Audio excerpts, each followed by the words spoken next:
Hi, my name is Bammy Jacobs. Today, I'm going to teach... Oh, what the hell? Hold on, wait. Sorry, guys. Tomorrow, I'm going to teach you guys how to die. Stay tuned, folks. Tuesday. Hi, my name is Bammy Jacobs. Today, I'm going to teach you how to die.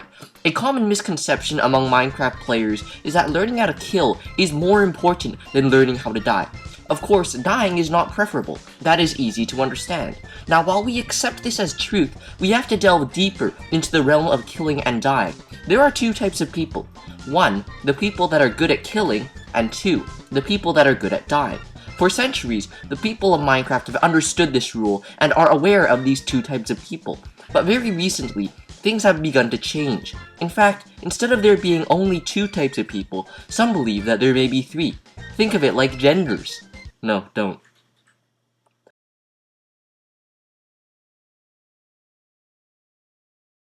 So what is this third type of person, you may ask? Is it a person who is both good at killing and dying? Is it a person who is good at killing while dead? Is it a trans killer? In fact, it's none of any of that. This third type of person is he who is unable to either kill or die. At first glance, or at first listen for that matter, this may sound ridiculous. Most cynics would say, haha, no one can avoid death. And that's right, no one can avoid death. But they can. Here's a diagram, look at it. Doesn't that mean someone who... Oh, hold on. Yeah, I should probably, explain the diagram. Man. Okay, here's the diagram. You can see that the best players are at the top of this diagram, and they're the ones who get the most kills and the least deaths, right? This is simple to comprehend. But as we move further down the diagram, the players get worse, and these are the players that get less kills and more deaths. Do you understand how kills get traded for deaths, and vice versa? Now look at the people at the very bottom of the diagram. These are the ones who have traded all their kills for an absurd amount of deaths. For millennia, it has been understood that these all deaths, no kills people are the worst of the worst. They are the lowest form of humanity. If they are a form of humanity at all, that is questionable. They have the highest chance of any Minecraft player to engage in Five Nights at Freddy's high school prom roleplay fanfiction. But is it possible to be worse than this type of person? Yes. A 5-minute self-review 2017 study conducted by some regular people at his own house concluded that there exists a type of person worse than he who has an 100% death rate, worse than he who does not use gender-neutral pronouns in their study. This person is her who defies death. It is it who never dies. You are likely quick to ask, how is it possible that not dying is worse than dying? Allow us to explain. Let us return to our diagram. If we put some numbers on our kills and deaths for each type of player, let us see. Top of the scale has the best players.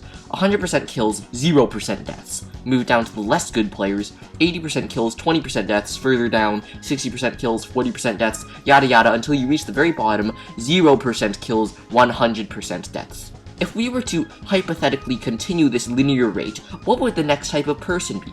Negative 20% kills, 120% deaths.